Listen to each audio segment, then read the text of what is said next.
YouTube is recording, which means we only have one thing left to do, and that is to go live. Hello, everyone. Oh, the camera's off center. What else is new?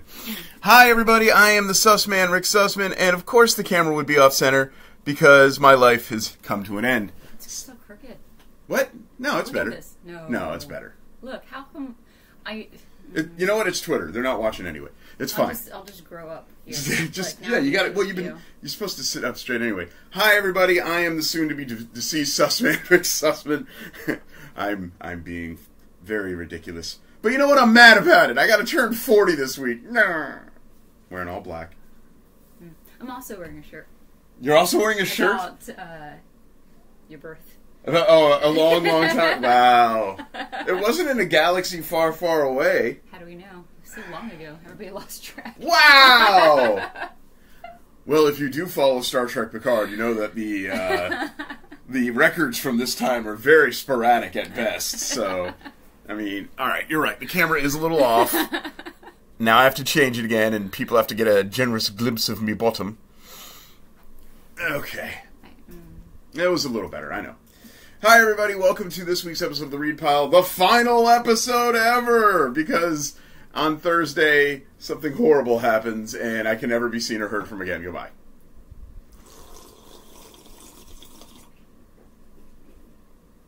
What? You must be talking about your birthday. I am talking about my birthday. I've never dreaded a birthday more in my life. I think you'll be fine. Probably. You'll be fine. Probably.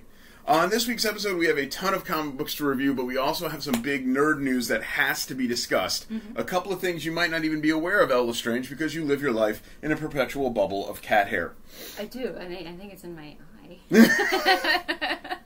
The first thing we're going to mention, and apropos of the fact that it was the only black shirt that I currently own, we got a chance to watch The Batman, here seen in red and black colors.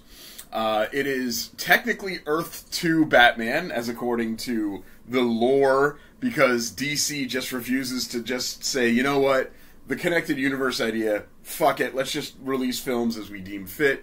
No. We have to make this part of the DCEU somehow. All that notwithstanding, I absolutely loved it. I thought, without question, this is my favorite Batman movie, number one with a bullet. Jumps all the way ahead of the entire Nolan trilogy, jumps way beyond the Shoemaker stuff. Maybe second, like my second favorite is now probably Michael Keaton, but if I go back and watch that movie, maybe it sucks. I don't know. What a tremendous film. I'm so glad I got to watch it at home where I could pause it 18 times to go pee, because 3 hours is a very long time. Ella Strange. We do not see movies in the theater anymore. We rely on them streaming. Yes. How did you feel about The Batman? Okay. Well, you were talking about, what was that? Oh, I'm charging up the Kindle again. Oh. Okay. So that during shows, I can actually respond to people on Twitter in the future. So that's probably going to be next week. That will actually be able to correspond with you, because to do the show on Twitter, I have to set my phone to do not disturb, because technology. But if I had another device that was connected to Twitter and somebody wanted to comment, I could then interact with them. I will have 4 screens next week. I mean, because we're never doing the show again. If we ever did the show again, I would have 4 screens, and they're all going to be going at the exact same time, taking different angles. You know what? This is how... Can we... This is how it starts, okay? What? Okay, so back to Batman. Yes, the Batman. I was just concerned something turned off. No. Only you. How many times do things turn off? I just figured you were turned off now. I just walk out. So tell me what you thought of the Batman. So you had mentioned how you were like, why does it have to be connected? You know, and you're probably thinking like, oh, you guys are just trying to compete with Marvel, and you're just not doing it as well. Well, no, they're not doing it as well. They're not, but because they're not doing it as much. So this is kind of like them hinting at it, like, oh, we can do that too, and so whatever. I think it's cutesy, but it allows me to accept this movie. Because if they didn't say that, and they were like, "Oh, this is a new Batman," I'd be like, "Fuck you." You never even. You've only seen. Still not my Batman. You've only seen even one. After watching You've only seen one Batfleck too. You've only seen one of the Batflecks. I don't need any more. I like beefy Batman. That was the one problem I did have with this Batman. He was awfully thin. He was very slender. Every time they showed the images of his back, I'm like, oh, he's a little boy. He's so young and so pretty. Okay, it was well made. It was Yes. a good movie. Yes. But I accept it in the reality that they are saying it is. That is an Earth 2. That's where it's going to stay. Uh-huh. To me, that's what it is. It is not my new Batman or anything. Who is your Batman? I'm sorry, but I love Nolan. That's fine. I love all of. That's fine. The one thing I feel that this movie did that the Christopher Nolan movies didn't do was they captured a Batman who is not just one note. The Nolan Batman, he was brutal, he was, detective, but he always won. This Batman, he's very early in his career. He loses a lot of the time. Mm-hmm. He gets the shit beat out of him on more than one occasion. He almost gets killed by his own misgivings and things like that. Yeah. The parachute scene, by the way, I was reading online, where he does the wingsuit, that was all practical effects. And the guy who, there was a stuntman who took that fall and did that tumble that they did. Oh, man. That was not CGI. Yeah. But I loved that. I was like, that's realistic. That's a Batman who is just getting started. Well, I'm not saying that it's a bad movie. Yeah. It is it's a just good not movie. your Batman. I'm just saying that if I had to rate the ones that I enjoyed more the most, sure, it's not the very top one. Okay. But it was still very good because we know as reading comics, you have seen so many varieties to Batman. There's been many Batmans. Timelines have been restarted, rewritten. They just it's all over the place. This is correct. This is correct. It's not just Batman; it was all different characters. So we have experienced those changes, and we've learned to kind of adapt and to be open-minded. Yeah. And be able to see like different point of views of creativity to this character. And so I think it was great for a different version. Okay. I think it was wonderful. I do agree with all the points that you're making, but to me, it's so cold. The Nolan Batman's just a little bit on top. All right. But that's just me. That's fine. You're allowed. Everybody has their opinion. You're absolutely allowed to have your opinion, of course. Now, sticking with the DCEU, but outside of the film franchises, but the reality of these people. Yeah. Ezra Miller, who I think they finally wrapped up on The Flash, and I say that because now instead of getting Batman ads, we're getting check out the Flash comic before you go see the Flash movie ads in the DC comics. Yeah. But Ezra Miller has had a bit of a tough time not being an asshole, and has once again found himself being an asshole. And now we're getting to the point where, is anyone actually looking out for this guy? Does anyone even care that this guy is like just going full bore into flushing his entire career down the tubes? Arrested, I think, twice this week, certainly once in Hawaii for a DUI, I believe, or being arrested. And he has had a very troubled history. People have wondered why he was still connected to the Flash to begin with. That was bad. And now we've got the Amber Heard Johnny Depp trial, where we find out that Amber Heard, now on the record, is in fact the worst person. So I have a question to you, Elle Lestrange. Mm-hmm. Ezra Miller as the Flash, you have seen him exactly once, and you didn't really care one way or the other, whatever. Amber Heard, you've seen as Mira a couple of times, but also could live with or without her. The question I pose to you, Elle, is shouldn't DC come out and be like, all right, listen, we can't do anything about the Flash because that's in the can, but we're going to let you know that Ezra Miller will be replaced or removed. And as far as Amber Heard is concerned, her character, Mira, we could just recast that. What are we waiting on? I'll be honest, I didn't realize that was her. Yes, well... Not everybody actually remembers her name. She's not even... She's just Mira not, or Amber Heard? Because people are going to know Amber Heard from now on. Well, now they will, yes. She cut off the end of her People finger. are going to use her name to insult other people. That is a very fair point. That is a very fair point. She's beyond the Karen now. She's, oh, don't be an Amber. Stop being Amber Heard. being... No one's trying to be Amber Heard around here. But it just... you've already said it. Like, what are they waiting for? What are they waiting on? Like, if you're DC, you're good with this? You're like, oh, you know, Warner Brothers, we just got bought by Discovery. We're just going to let it ride. I'm stunned that all of this has come to light in the last 2 weeks. Mm-hmm. Especially the Amber Heard Johnny Depp trial, obviously. Well, I can see, like, how we see with all that, but with Flash... Ezra Miller, yeah.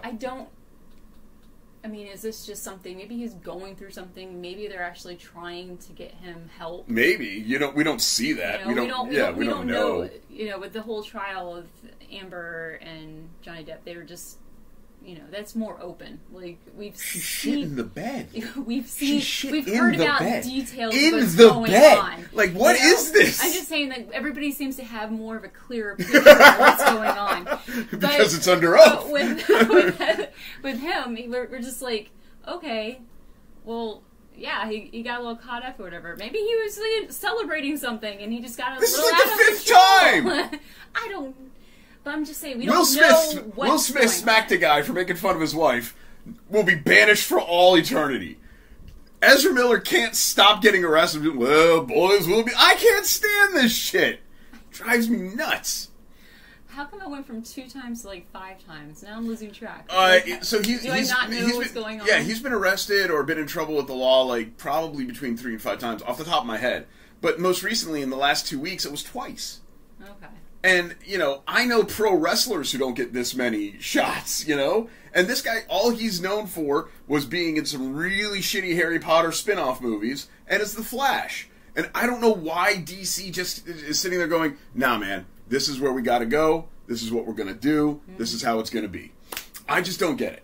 I don't understand in the world and the age we live in where people who read and collect comics are very progressive people who watch the superhero movies, you know, I don't get it. I don't understand how you can't just cut... Especially Amber Heard.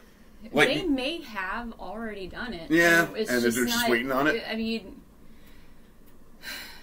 Who's to really say, like, is it really their job to be like, okay, now we have an announcement, we have... Yes! That's exactly what PR is supposed to do! You say that, but the company has to be able to go out and let people know. I don't think they're trying to just keep things quiet. Maybe no, you can't keep... You might be able to push through the Ezra Miller stuff again, because the film, again, is already in the can, and there's not much you can do about it. You know, you're trying to get Michael Keaton to go push the movie because he's going to make an appearance as Batman. But if you look at it from, you know, their point of view, if they are throwing the character away, like the person that played him, they're like, yeah, we have nothing to do with him. But here, watch his movie. That I absolutely agree with. They're kind of stuck there. Yeah. But the Amber Heard stuff, they should have came out like the next. Listen, does anyone want to play Mira? You're going to need to be a redhead. You're going to need to be about 5'6". And maybe, yes or no, throw a really bad accent. It's been long enough. Yeah. Since that from movie, Aquaman, right? Like we've made enough money on you. Like I don't.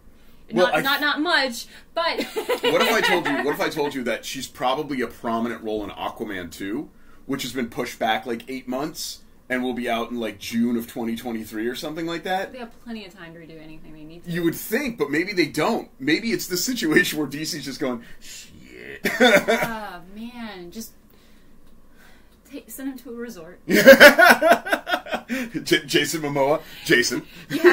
You all have to just stay here until we all get our paychecks. Just shut up. Like, well, there's nothing they can do about Amber Heard. Like, she's on trial, you know? Anyway. Ella Lestrange, we have a gigantic read pile this week. You especially have like 100 books that you need to review. Even my notes are out of control. All right, well, let's get to it. I have no order to this. I'm just telling you in the order that I read them. The order in which they shown. Yes. And for those of you at home, if you are commenting on the show, thank you so much. Feel free to leave a comment. I will be able to actually reply to you guys very shortly once this Kindle powers up. Okay, maybe not shortly. But we will be back with more ability to actually talk to y'all, because I know some people do watch the show and do comment. And if you want to make a comment or want to contribute, we'll be able to reply to you guys again real soon. Elle, what are we starting with? Sorry, I had a little burp. Little burp. You got to say the name of the title. I'm tired of doing all your legwork. All of them? I'm doing all your legwork for you every week. But I like that. All right, fine. Okay. It is We Live, Issue 2, Volume 2, Issue 2, and this is, of course, The Age of the Paladonians. This is the first official Issue 2, even though Issue 1 was like A and B. But now we're on Issue 2. The story progresses. So now it is together. Yes. And the one issue. Turns out Humbo seems to have a bit of an ego. Who's this? He is one of the Paladonians. Paladonians. But it turns out he actually has just discovered, he basically, like, upped their game for survival. So, I mean, it's just one of those situations like, yeah, your ego's pretty big, but I guess there's a reason why. So, big things happen. Okay. They're still on their way to find basically that main beacon.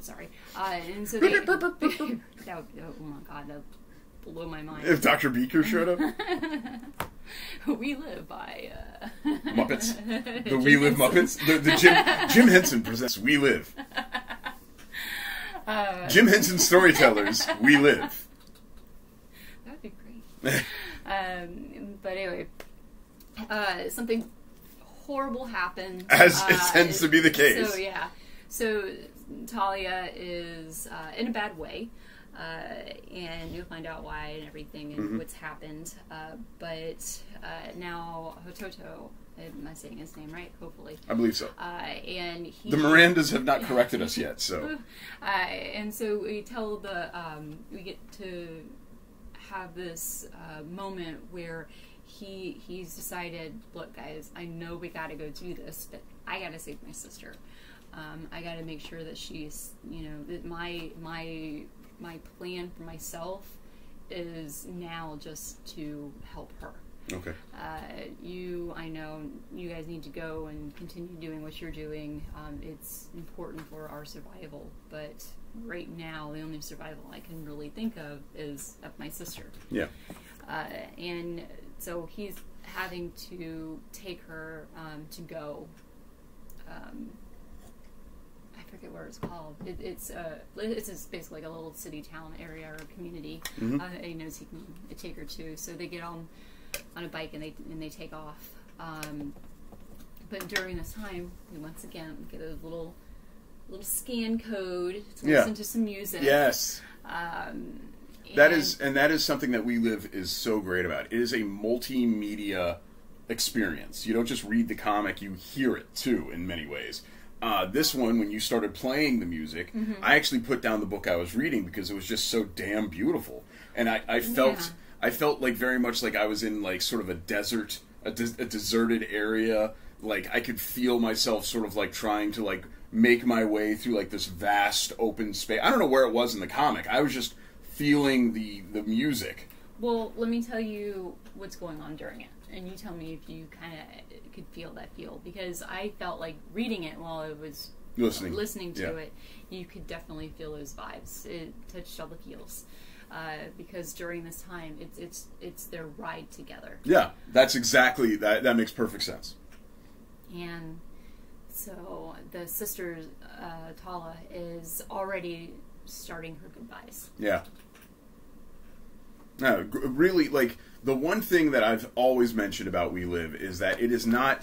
It is the future of comic books. It really is, because they are taking a lot of what we have in technology and they are allowing the reader to experience completely the emotion, the. It reminds me, every time I read a We Live, it reminds me of Batman from the New 52 issue 5. Remember, where you got to turn the comic around and then you start reading it backwards. We Live lets you know that there is so much more to the medium of comic books than just straightforward reading. Great book. What else you got for us? Yeah. I think it's this one. All right, Homesick Pirates, or Pilots. Why did I say pirates? Anyway, Homesick Pilots, of course, by Image Comics, Dan Waters and Casper Windegaard. Your favoritist comic of all time, it would seem. Hi. Hello. Oh. What in the blue hell is this now? All right. Let me actually start this. Go ahead. Okay, all right. So the last ghost we find out was old James's daughter, and old James is, of course, the horseshoe. Yes. Head yes. guy. So we are really seeing the connection as to what is making this house. We break it down. We know that we've already known that old James, he built that house. Yes. But he didn't just build that house. He created what that house is now. I have to guess. Is old James like a play on old Greg or old Scratch, which is a reference to the devil? I wonder if that was intended. The way his, his. Oh yeah, but sort of looks I know, devilish. but I don't. Yeah, I don't know. We don't know. Yeah. Fair enough.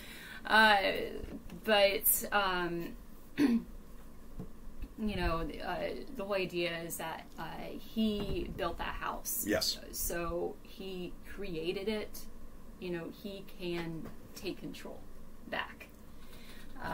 He is seeing how everything is coming back together, and if it's more complete, then he has more control.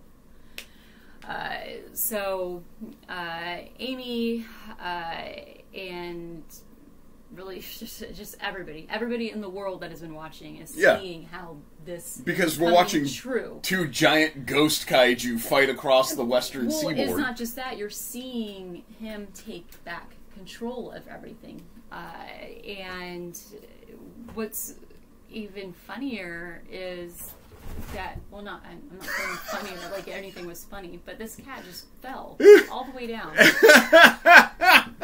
Just gracefully, too. I don't know how she did it. It was like slow motion. She just tumbled in between our comic book boxes. It was like 5 towers high. 6, but yeah. No, 5. You're right. 5 towers high. 5 short boxes high, and she just fell. In between, wedged between, like, the wall and the 5 and the comics. stack of the where there's just enough to fit her fat ass, and there she goes. She's embarrassed. Okay, I got distracted.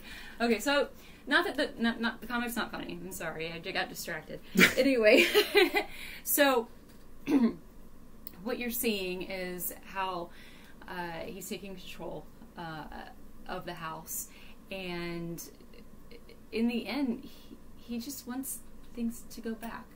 Don't we all? He just wants to go back. But you can't do that, James. Yeah. Not when the world's been watching. Yeah. And tanks have been sitting by just waiting for the fight to stop. Now, I thumbed through the book, as I've thumbed through every issue of Homesick Pilots, because I love it. I love your reviews of it, but I love the colors, I love the beauty of it. I saw something on the very, very, very last page. Did you see it? Well, you have to let me know what you're talking about. Yeah, exactly. It might be something that I thought was obvious. I don't know. Oh, no, there's more. One? Huh? One more? I know, it's getting close. No, one more!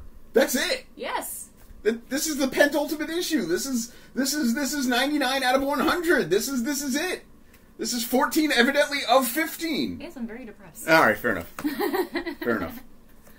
So we will see. We will see. That's what I'm saying. You can't just... Yeah. That's crazy. I didn't think we would ever see the end of Homesick Pilots. I've been enjoying it a lot. He just wants things to go back to normal. Why can't everything just go back to normal? Well, ghosts exist now. That's where it leads to. Yep. So we will. We'll see. We'll see. See what happens. All right. He just wants to sit in the house. He made for himself.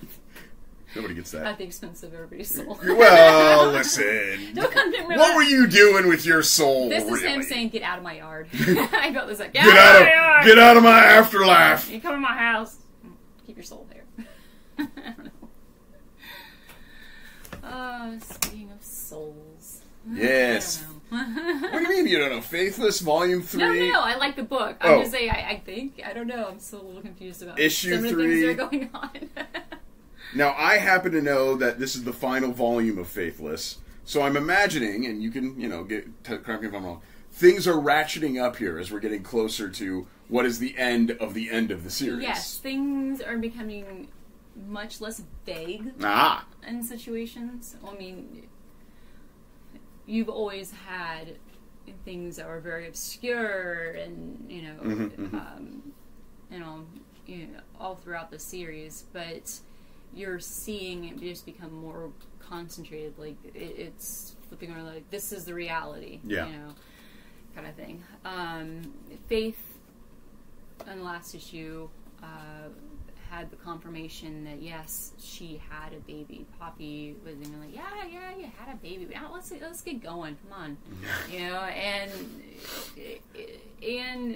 she's like, no.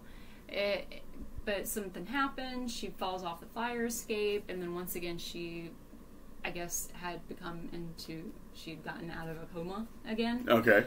But she's with her friends, like her friends outside of, Lewis's group and all. Right. And she realizes that she's not in a reality kind of situation. Okay. So she seeks out Lewis, and now she's faced with what's really been going on. And he brings her in, and he's telling her things, and we're finally to the point where she's going to meet her baby. But he warns her,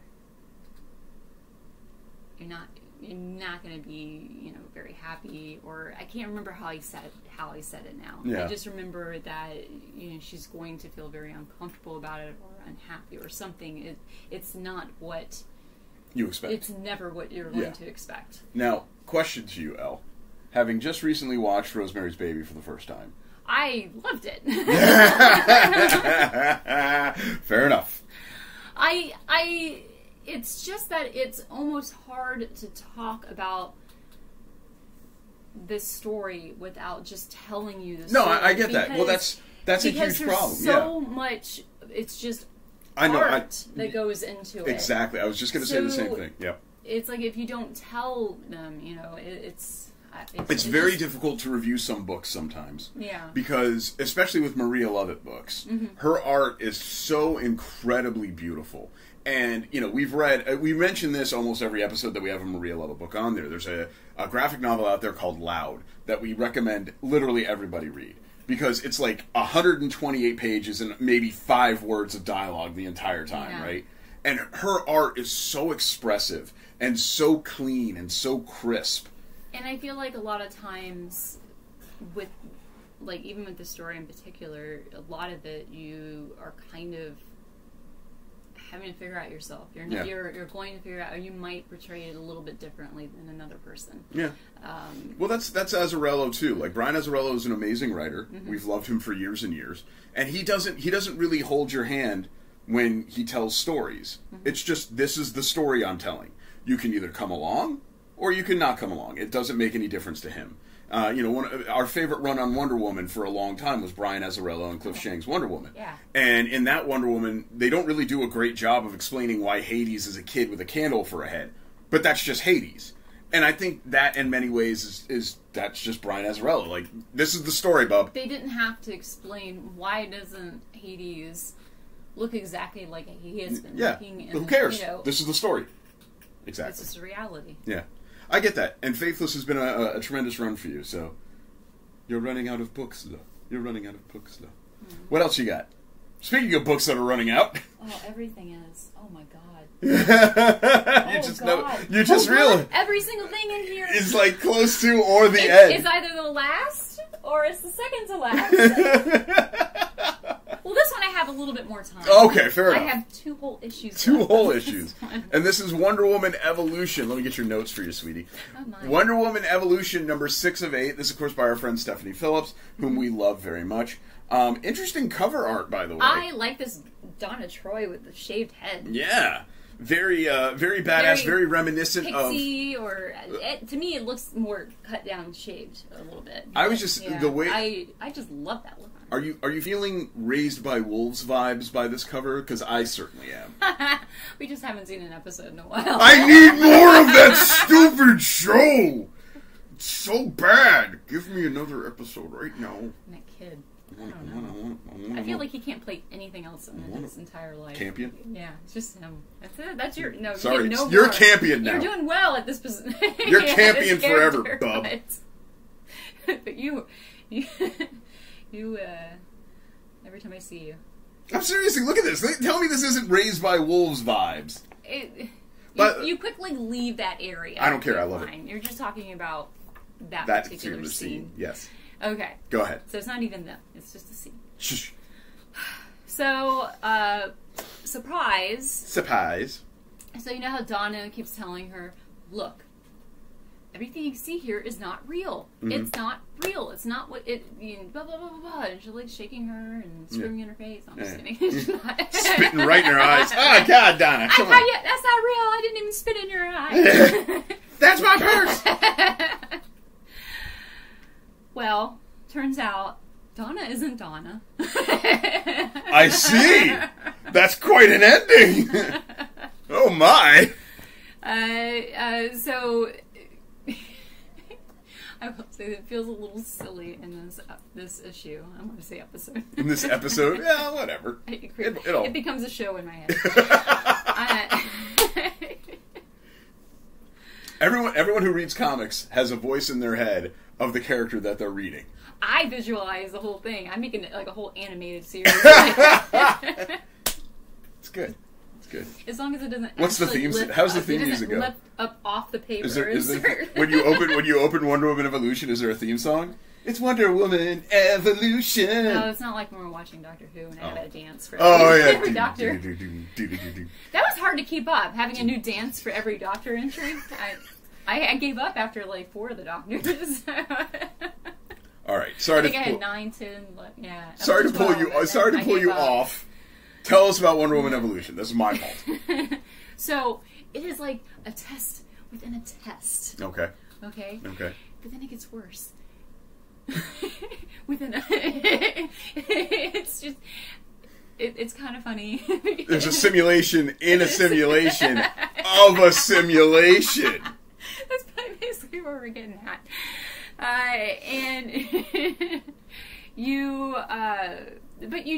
And before we really get to more of that being shown, you do see how Wonder Woman, once again, Donna is just willing to give her everything to save humanity. Diana, not Donna.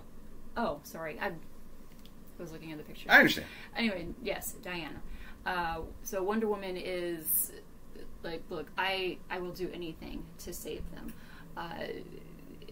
They are basically fast forwarded to the future, and Diana is shown how the world is going to end up due to climate change and everything. So it is just literally breaking down. The whole Earth is, and she is just willing to give herself completely. And what she does is, I mean, you want to be surprised, but then you're like, yeah, she'd do that. Yeah. This is Diana, and it's just it is insane. I don't know what. I feel like the last issue would be the next issue. Yeah. But there's 2 more. Right.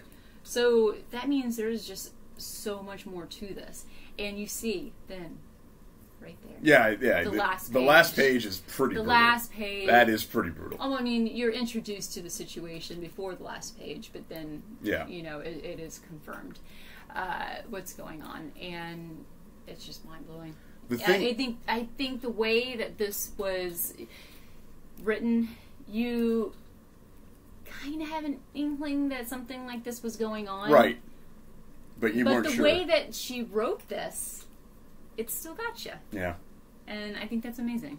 I think it's great, and I'm really excited for the next 2 issues. I don't know much more you could do. I mean, well, there's got to be a reckoning. Definitely, yeah, there's got to be a reckoning. Yes. And then what happens after the reckoning is what issue 8 will be. Yeah. So it's crazy stuff. They're there. And then the reasoning of it, like why? I know. Why? I know. We still got more piles. More piles. Yeah. You got 7 more books to review. Why?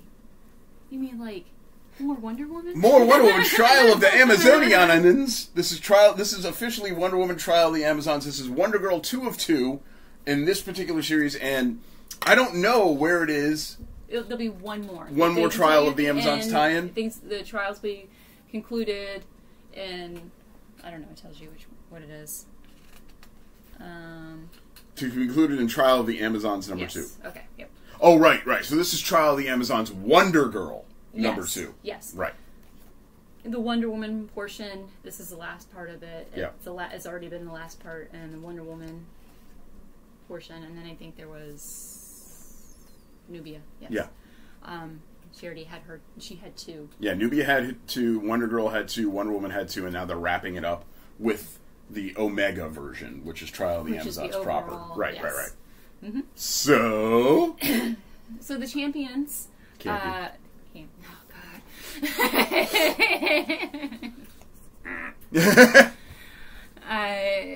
The champions have been in these tunnels. You know, I'm sorry. With every time you say the champions, I just think of Queen, and I'm just so these are the champions that they were talking. The champions. These are the champions, and it's of the Amazonians. So they are going as fast as they can to get back to the other Amazons to let them know about their findings down there. Okay. We know already from the last issue that there is like a leak. You know, whatever was threatening to come through is most likely already here, or something is, and so they are trying to get there. But in the meantime, something weird's going on with Diana. In there always. There's something weird. She just came back not from being fully, dead. like really said, but I'm seeing it. Yeah. I mean, I'm a little weirded out when I see Diana like just all of a sudden is like sitting down, breathe something in, cough, laugh. Intriguing. And then she's wondering how she got somewhere. I don't know. So now I'm starting to think there may be something more to this. What's going on with you? What's going on with this? But while that whole thing is going on, we still have Cassie needs to tell Nubia who the killer is. She knew on the last issue she needed to get there. Have we been told who the killer is? We do find out in this issue. Okay. But I will say this, I wanted to be a little mad how it was kind of broken down, kind of like this, like, let me break down my detective work, you know, and I'm like, do we have time for this? Dialogue deposits being what they are. I mean, we just saw the champions all drop it down into, like, wherever. Nobody knew about the tunnels, so we don't know where they dropped. We just knew they dropped down into somewhere. And all the Amazons up here are all fighting because they're all, like, blaming each other for everything. We got time. But, you know, Cassie's like, no, I gotta tell her. We gotta sell this now. I have a multi-point. I'm gonna break it down. And she goes through how, like, she had different, like, choices and stuff. And I wanted to be mad about it. But, at the same time, I will admit, the result, you know, the explanation as to how she came across determining who the murderer is was worth it. Okay. Like, I don't think if she just blurted out who it was, it would have had the same effect. Okay. So I have to stop being angry about that. All right. And move on. Okay. And but the reason they give as to why this person did it was such a letdown. Mm-hmm. It was such a letdown. And like just what she says And so you wanted to be, again, a little angry about it, but... Oh, well. But it's also, this is what you got. It is what it is. Right. And it gets even crazier than that. Of course, like at the very end, something huge happens. And there once again is a great destruction, and we don't know if, the champions are too late. So, we will find out. We will find out. Yeah. The last issue. The last issue. Trial of the Amazons wraps up. What else you got? All right. Refrigerator Full of Heads. This is issue 6. I think it's issue 6 of 6. It is. Yeah. It is. That's a fin. I get it. Fin. A fin. Uh-huh. Because it's a fin. Because you will see FIN at the end of a story. Uh-huh. In this case, you actually see just a fin. Yes. So, how was Refrigerator Full of Heads? Well, the entire series has been amazing. Absolutely love it. We do get a sappy flashback about Arlene and Calvin, the two detectives, agents, whatever. And it is sad because we know that Calvin dies. Yes.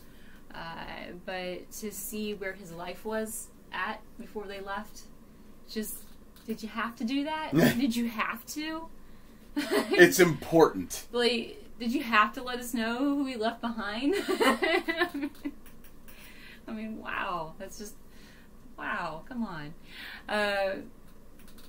But you do get to see how she does use that, though. Right. That memory of him and the sadness and anger by losing him and feeling at fault for it almost. She uses that to power up, essentially. Right.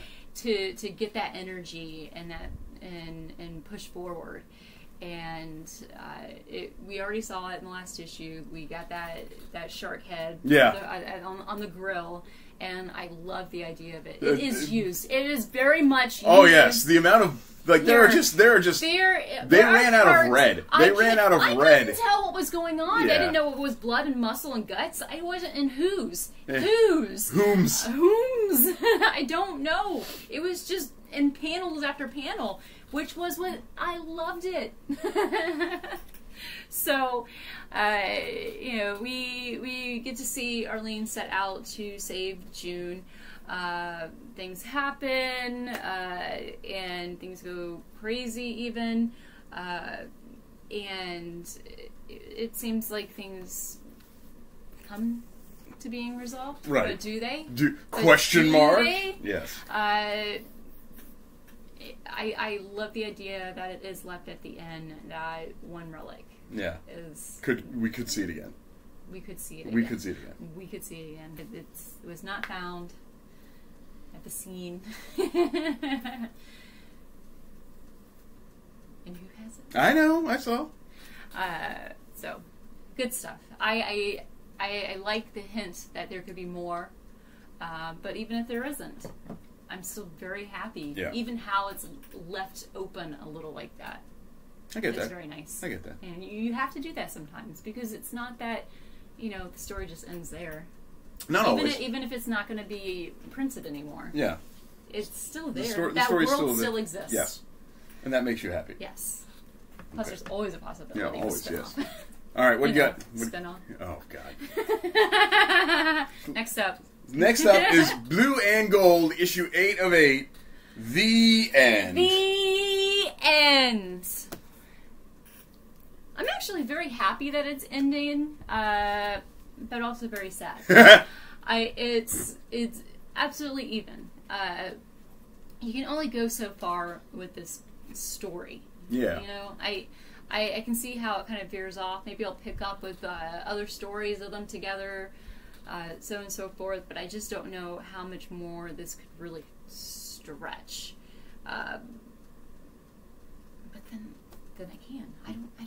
It's always good to revisit Booster Gold and Blue Beetle. Like they're a team that you just you're happy to check in on them. Like, oh, there's a new blue and you pick it up. Hey, a new blue and gold, and it's my favorite booster and my favorite. You never not like it. Yeah, it's always good. It is. It's pancakes every three Sundays. Yeah, and you do get to have kind of this wrap up of everything in this issue.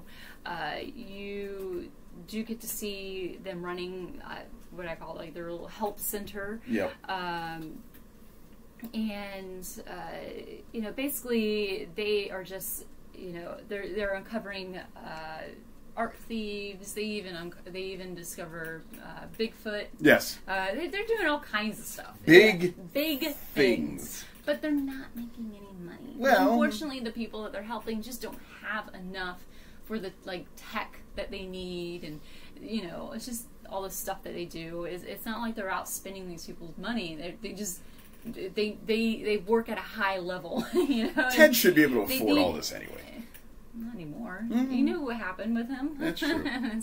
So he doesn't have the money to back them anymore, and so it's very, very hard. Did you like the ending? I do. I think that it is funny that they did get one more bad guy in there. Yeah. Shoehorn that in. Yeah, they got one more in there, and you find out exactly who this person is, where, when they came from, why. When? Yes. Such a time traveler thing to say. What they want to, why they are so angry. And then you question their name and the reasoning for that, and it just opens up even more questions. So, yeah, it answers a lot of things, but at the same time, you get a lot of questions about this new character that was introduced. Probably not new to the world of Booster Gold and them. New to you. They knew him when he showed up, of him. But to me, he was new, and I think that the introduction to his character for me was very well done. It definitely got my attention. So in that way, I would want this series to continue because I want to know more about that character and his tie-in to B&B. But such a nerd. I'm all such a nerd. I But you're happy. Yeah, I am happy. Okay. Yes, very much. Okay. Oh, what's that? Oh, I have an appointment. I have an appointment next week. All right. Finally, Catwoman Lonely City, issue 3 of 4. This, of course, is drawn and written by Cliff Shing, and is one of the most gorgeous books out there. I love his Killer Croc so much. King Croc. Oh, whatever. He looks like such a He's goober. King Croc. Look at that goober. Look at him. He's so adorable. So, Lonely City, as a reminder, this is the story where Batman Bruce Wayne died in an explosion. And Catwoman, Selina, ended up in jail for it. And everything is open, is out there. They know who Bruce was and who Batman was. They just, everything was opened up. And we do get to see how Selina spent some time in jail. Like, we have a little timeline. And just the things that she had gone through and having to just live essentially by herself, no support after something like that happening. And it's so sad. Very, very sad. But it gives you a more insight of what is going on in her head when we are back to, the present, their present. Yes. Where she is now in this city where Harvey Dent is mayor, and he is corrupt. He does not want any masks allowed. Nobody. And the idea of, Selina bringing things back, he's very unhappy, and he is pretty much cracking to the point that he got his coin back out. Yeah, it's important. So crazy shit goes on his me. end. And we are seeing... It's very, very entertaining to see a lot of these older characters show up, as far as like King Croc, and then we have Eddie, the Riddler, and Poison Ivy is there. I didn't know you meant Riddler when you said Eddie. Like, who the hell is Eddie? Who's her buddy Eddie? She calls him Eddie. They even have a nice little sex scene. What? What? Riddler and Catwoman? Yeah. Weird. Yeah. That's weird. I don't know if I like that. Old. I don't care about them being old. I just don't know if Riddler and Catwoman works for me. I take umbrage. Did it work for you? No. Yeah. No. But here's the thing. They don't know what's going to happen next with this gig. Fair enough. They got to... Well, they're taking on the city. They're taking on the mayor at the very least. Yeah, and it's going to take a lot. And the first stop is that they got to break into the Batcave. As you do. As you do. But, as I've mentioned, they already know, that this is Bruce Wayne. They know where to look. They've already found the Batcave. But they got to get in there. Even with it being guarded. So, they do find an additional person to help. Yes. So, very excited to have this person show up. Very excited to see Jason Blood show up. Obviously, you don't just go to Jason Blood to go to Jason Blood. You're not trying to get Jason Blood. You're not here to talk to Jason Blood. Yeah, who do you think you're trying to talk to? You're trying to talk to the demon Etrigan. I need a demon. I'm very excited to see what is it that you need him for. Why? Poor Jason has been, he's like, I really don't, he hasn't been out for a while. I don't want to be the demon. Do you know what you're asking of me? Yeah. Did you see what happened? I saw what happened. Yeah. Yeah. Yeah. Yeah. Even Selena's like, I wouldn't have. Yeah, you don't want to let your demons. Asked if I knew. It's always a bad idea to let your demons out. All right, Elle, what is your pick of the week? Oh, what is my pick of the week?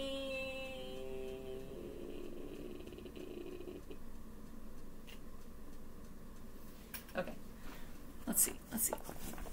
She's got to go back through all of her books now. I think. Oh yeah. It's always the same. That's another Wonder Woman. Wonder Woman, you are the most predictable thing. It's fine. I love it. You're allowed to like what you like. I kind of knew what was going on. Yeah. And it still blew my mind. Yeah. All right. Still blew my mind. Fair enough. Fair enough. Here, we'll put this over here for right now. Well, thank you for that read pile, Lestrange. It is now time for the read pile. And we start this week with a one-shot, a 420 special edition. This is The Secret History of the War on Weed by Image Comics by Gary Duggan and Brian Posehn. Brian is, of course, a comedian, a comedy actor. He's been on all kinds of great stuff. So he is the narrator, best as I can figure, or what I would consider to be the voice of the narrator. After the first page is an actual history lesson on why the war on weed even happened. And then they literally say, after this first page, everything is pretty much made up. This was basically like, what if G.I. Joe met, we'll say, the Justice League with a lot of like really campy, really funny, really absurd jokes. It's fine. You do get introduced to what's his name? Weed Thing, I believe is who it is. Let's see. So instead of Swamp Thing? Yes. Yes. Weed Thing, yes. So instead of Swamp Thing, it's Weed Thing. And we get to see that through the power of marijuana, even a big dickhead like the guy on the cover here, whose name is, I think, Scotch McCready or something like that, who, when we first meet him, he loves his puns, by the way. He's fighting off a giant lizard, and the giant lizard is saying, I brought reading to your people for thousands of years before your ancestors were even born. We have sustainable energy off of fossil fuels. Healing is free in my society. and I don't give a damn what you want. Tell you what I want, iguana blow your head off. I want to iguana blow your head off. The puns are actually very cute. Are they? They are, relatively speaking. I'm not going to lie, this was fun, but it did get a little boring as far as I'm concerned. The joke kind of played itself out, but even with the joke kind of playing itself out, I will say this. Releasing this book on 420 is pretty fucking cool. You're not going to get a lot of complaints out of me. I think it was fun. I think it was designed to be fun. There's lots of really dumb filler stuff, like an activity maze, and then like a word jumble, and there's a literary scramble that I almost thought about doing. You get to meet a lot of really dumb characters. I enjoyed it. It was silly. It was ridiculous. It was fine. I'm happy that we have our copy. I will never need to read it again. But I did enjoy it. I don't know if that makes sense. Yeah. Like, this is cool. Can't be fun. Okay. Can't be fun. Can't be fun. Do not recommend against. Recommend for if you're of the lifestyle. Okay. So the next 3 books all have a very similar common trait, and that is we're moving through. This is the next part of this story, but it's not really anything new or exciting. Mm-hmm. So we have The Nice House on the Lake. This is issue 8 of, I believe, 12. And in this issue, more of the same. Walter has mind-wiped everyone, as you recall, a couple of books ago, mm-hmm. except for one person. Walter's trying to, sort of steer the last humans towards, building a farm and making life and moving on with their existence. But since he mind-wiped everybody, they don't know that the world outside of the force field has been destroyed. So everyone's like, well, why would we build a farm, man? Shouldn't we try and get out of here? Because they just think Walter's one of them, right? And Walter actually has a sit-down with the one captive that he didn't mind-wipe or wasn't able to mind-wipe. And she's basically just telling him straight up, what do you want, dude? You saved these people so that they can be in your little ant what do you call that? What's an ant farm? Mm-hmm. And you won't tell them the truth, so why do you think they want to leave? They think their home is fine. They want to go home. You can't just... And then if you tell them that the world's destroyed, they're all going to hate you again. So what do you want? Do you want them to hate you, or do you want them to, go home? Those are the answers. Because nobody's just going to stay at a nice house on the lake, no matter how much they like you, Walter. And Walter does not take kindly to this. He has a little bit of a freak out. And he reverts back to his alien form for a moment. And basically, we're just sort of stuck here.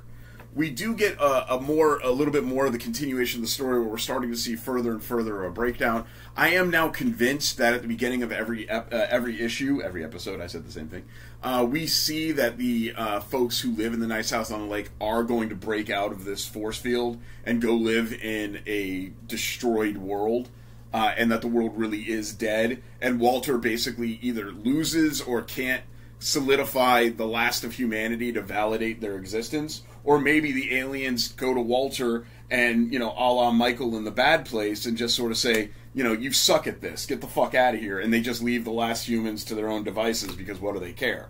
The aliens wanted the planet destroyed, the planet has been destroyed. Walter wanted to prove that Earthlings were worth saving, and I guess he doesn't do it. It's just, every issue begins the same way, where the main character is talking to us about something in the world that they're in is, there's a lot of mutes and a lot of reds and a lot of very nasty looking things all around them. So I'm just under the impression at this point that they do eventually get out, but there's nothing left of the world. It's James Tynion IV. It's very, very good. This was just sort of all right, let's there is this weird, issue. Sometimes you get too few issues. Mm-hmm. Sometimes you get too many issues. Sometimes you get the right amount of issues, but you don't know you've gotten the right amount of issues until you're done with the series. And I feel like that's where I'm at with Nice House on the Lake, where I'm not mad about anything that I'm reading in it. I'm not disappointed. I don't find it boring. I don't find it a waste of time. None of that. I actually very much enjoy it. But I'm starting to wonder, when are we getting moving here?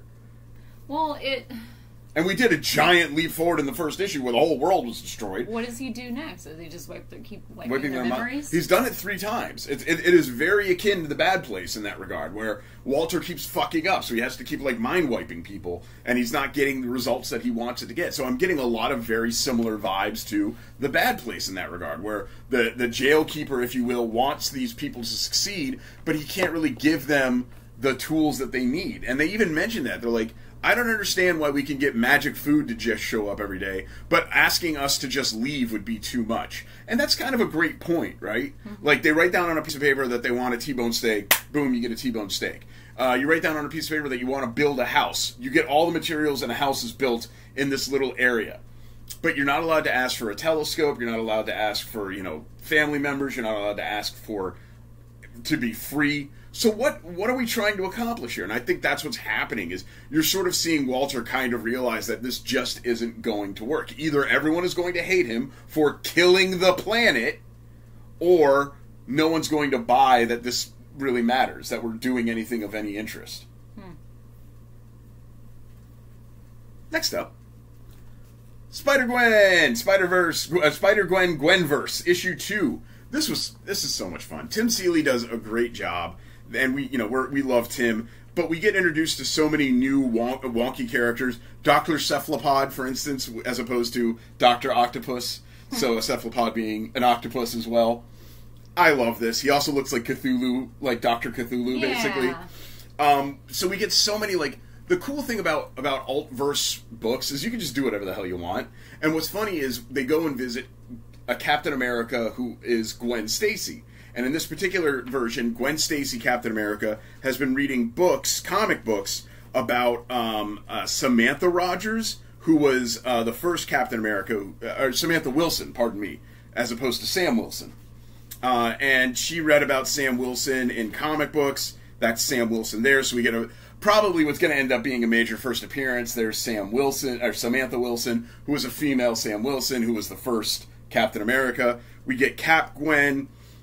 And what's funny about that is Cap Gwen at one point even mentions in the comic that she didn't really enjoy the issues of the comic of Samantha Wilson, where Samantha Wilson went to alternate realities and alternate verses, because she didn't feel that there was anything at stake because what was going to happen. So the book, Tim Seeley does a really great job of telling on himself and a lot of his stuff, and this is so much fun. Yeah. And I'm having such a good time. Wolverine Gwen is there, and we're finding out that all of these are different versions of Gwen Stacy's actual persona. All of these different Gwens that we're seeing are her id, her ego, her self-reliance, her willingness to change, her willingness to accept everyone on face value. So they're not just being thrown together for the sake of being thrown together. They all equal something. And of course, the bigger issue is that they're dealing with this person named Finale, who is at the end of time and who essentially destroys all of time and all of reality. And something tells me that we're going to find out that Finale is actually a Gwen too. I have a feeling that's what's going to happen. I'm really digging Gwenverse, if for nothing else than and now for something completely different. And you know what? Yeah. It's nice to have that on your pile every now and again. You read through it, look at the vibrance of each page. I'm just going to flip through the pages. Look at how beautiful and how vibrant and how alive each page is. It's so not what's typical of my pile. All these pages, all these panels are bright and airy and fun, and there's so many pinks and reds and greens and blues. I just really enjoy it. It's very nice. Yeah. It's a nice change of pace. Not on my read pile this week, and just a quick aside, is Animal Castle. Because I said no. No.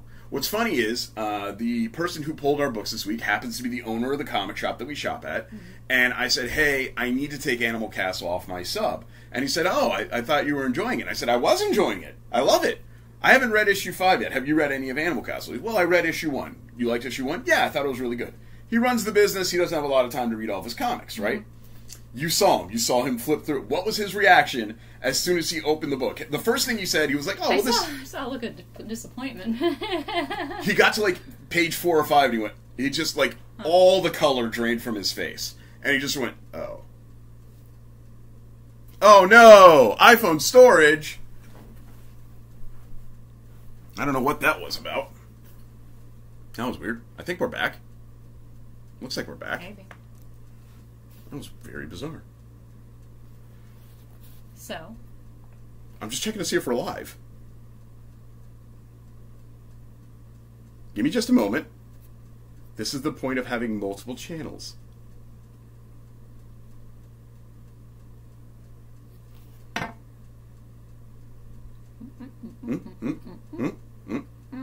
Look at that. Look, you could see us seeing us. That's weird. I don't like that. Infinity Rick. Okay. Come on, that was cool. Alright, before we get to my pick of the week, which is very obvious if you've been reading the Read Pile Twitter feed, Slumber, issue 2. This, of course, is dealing with demons that live in our brains, that are nightmares. We have people going into our nightmares. I'm really enjoying this, but I just read this book.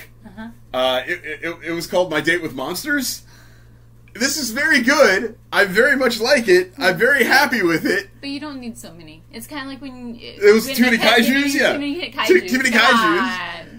This is very much... Kaiju season.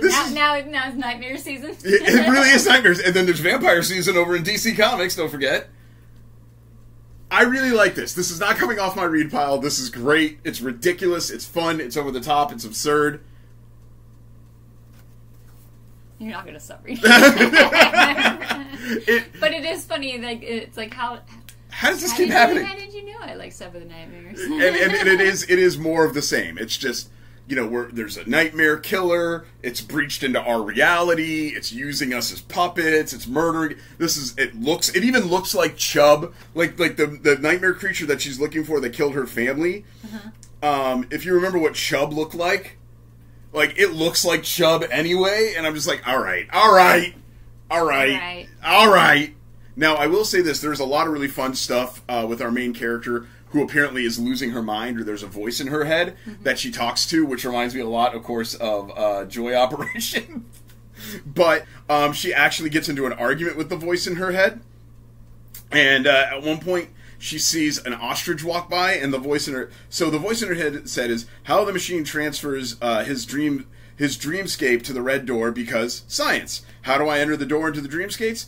Hunt down nightmares and shoot them in the... Wait a minute, why is there an ostrich? Don't worry about the ostrich. The ostrich is irrelevant. Ignore the ostrich.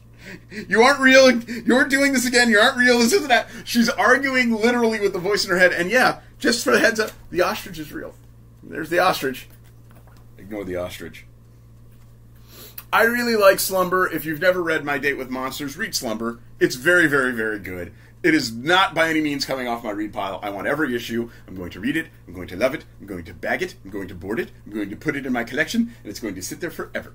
But it is very reminiscent of My Date with Monsters that I just finished reading like 3 weeks ago. So, not their fault.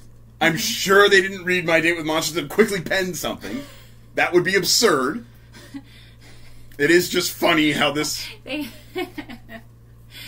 They just have, like, they're just tracking you. Yeah, they're... Rick Sussman's reading something right now. What's that? We're gonna market a book directly to the Sussman, Rick Sussman, so that he could review it on his ones and ones of followers.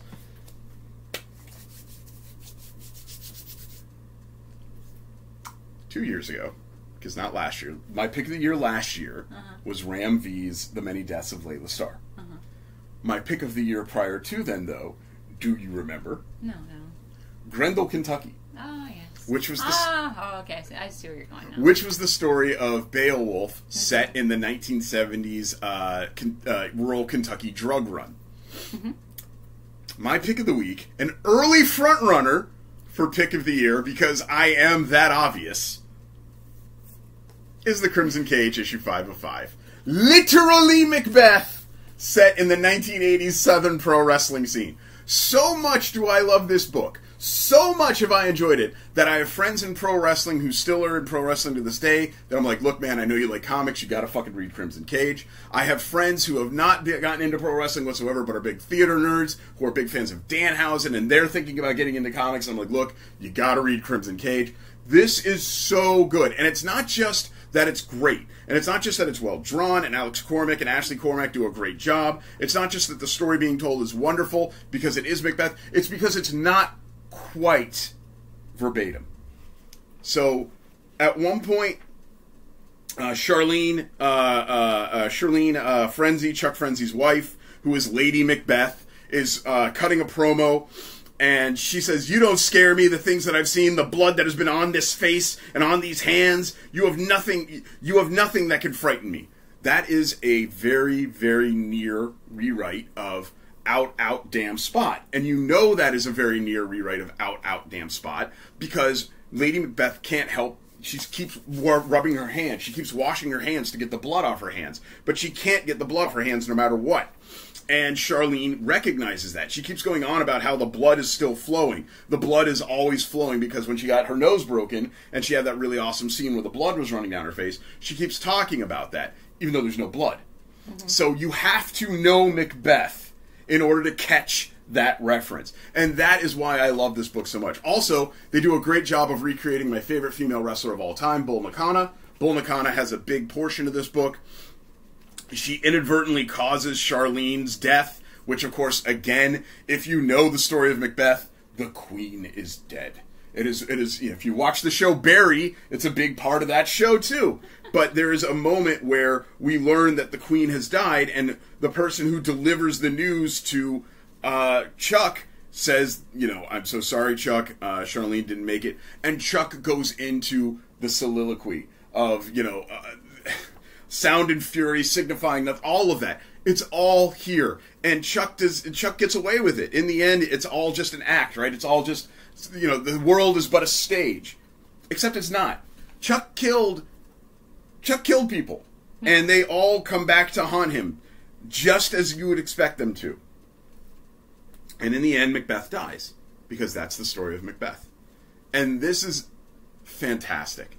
It isn't just Macbeth pro wrestling. Mm-hmm. It was a new story that they used Macbeth as all of the major beats, but they changed the words, they changed the jargon, they changed the slogan, they changed everything so that it would fit in a world of 1980s pro wrestling.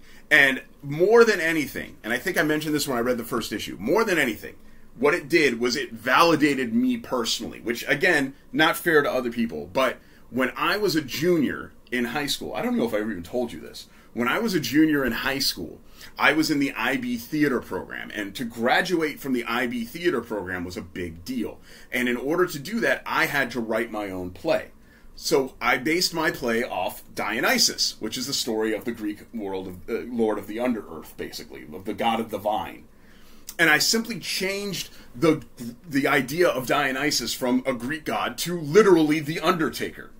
And as part of any Greek or Shakespearean tragedy, you will have the chorus, which are the people who are, they all wear the same masks, and they, basically they're the narrators, and they catch you up to speed. Mm-hmm. And in my story, the narrators are, of course, the people, the guys giving out, doing the play-by-play. So Jim Ross and Jerry Lawler at the time.